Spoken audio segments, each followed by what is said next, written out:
ओम श्री हरि। अनुराग पदावली पद क्रमांक 240 से 250। सूरदास जी कहते हैं कि गोपी अपनी सखी से कह रही है, सखी कोई मेरे नेत्रों को समझाए, और तुम अपने घर को छोड़कर घूमते हो। ये कहकर उन्हें मेरे यहाँ ले आई। उनसे ये भी भली प्रकार पूछ कर देखे कि वे जहां जाते हैं वहां कुछ पाते भी हैं या नहीं। देखने में तो मोहन के अंग रूप सब सच्चे ही लगते हैं, किंतु उस नटखट को छूते नहीं बनता है। वे उस नट की चतुराई देखते व्यर्थ घूमते हैं। वह तो नाना प्रकार के रूप बना लेता है। श्याम सुंदर के अंग प्रत्यंग की मधुरमा सैकड़ों कामदेवों को लज्जित करती है। कोई गोपी कह रही है, सखी श्याम के शरीर की शोभा तो नट के खेल स्वांग के समान बदलती रहती है। नेत्रों से सब कोई सोने, मानिक तथा मोतियों का श्रृंगार प्रत्यक्ष देखते हैं, किंतु क्षण भर में ही वह सब मिट जाता है। तब नट कुछ दूसरा ही विचार संकल्प कर लेता है। उसी प्रकार हृदय में श्याम सुंदर की शोभा भी और की और क्षण क्षण नवीन होती, अपार चरित्र किया करती है। नेत्र कुछ पाए तब, जब वह शोभा हाथ में पकड़ में तो आई, वहां तो दृष्टि टिकती ही नहीं। ये नेत्र व्यर्थ भूले रहते हैं। इनसे कोई ये बात कह दे, ये रात दिन श्याम के साथ ही रहते आनंद में समाते नहीं हैं, किंतु हमसे तो जब जब ये मिले तब तब इनका शरीर अत्यंत विह्वल व्याकुल देखा गया था। कोई गोपी कह रही है, सखी ये मेरे नेत्र कुछ हुई गई वस्तु स्थिति जानते ही नहीं।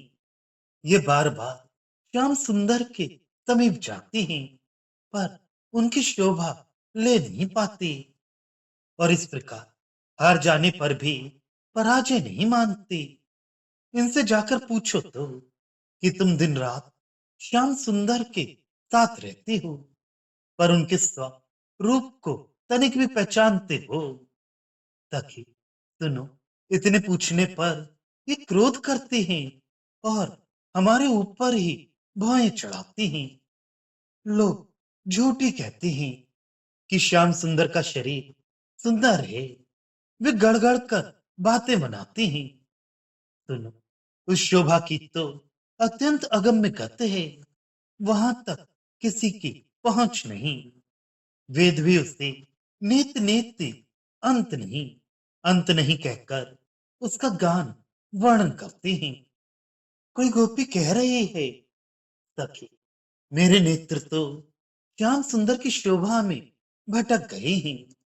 अरे सखी, वे अत्यंत ही बेहाल व्याकुल हो रात दिन खड़े देखने में तत्पर ही रहते हैं। हमारे पास तो वहां लूट का माल लेने गए थे, किंतु वहां वे बंधन में पड़ गए, बांध लिए गए। अतः अपने किए का फल उन्होंने तुरंत ही पा लिया। मैं तो उन्हें घूंघट की आड़ में सुरक्षित रखती थी। वहां वे दूसरे के वश में होकर निर्निमेष बने रहती हैं। उन्हें वहां दुख है या सुख, ये जाना नहीं जाता। तुम ही कहो कि तीनों लोकों में ऐसा कौन है जो समुद्र की थाह ले आई। श्याम की शोभा समुद्र के समान अथाह है, उसमें जाकर नेत्र वहीं डूब गए। कोई गोपी कह रही है, सखी मेरे नेत्र जहाज के कौए, जहाज पर बैठे कौए के समान हो गए। ये बार बार उड़कर जाते हैं, किंतु श्याम की शोभा रूपी समुद्र का पार नहीं पाते, और फिर इसीलिए लौट आते हैं। सखी इनकी जब ऐसी दशा हो गई, तब अब पश्चाताप करने लगे हैं। पहले तो मेरे रोकते रोकते उठकर दौड़ पड़ी, तथा इस दशा का अनुमान ही नहीं कर पाए। वे मोहन तो समुद्र के समान हैं और ये नेत्र छोटे बर्तन के समान। उस अतुल आनंद राशि को ये रखे कहाँ? सुनो, ये नेत्र चतुर कहे जाते हैं, किंतु वे श्याम सुंदर की शोभा तो महान प्रकाशमयी है, वहां ये टिके नहीं पाते।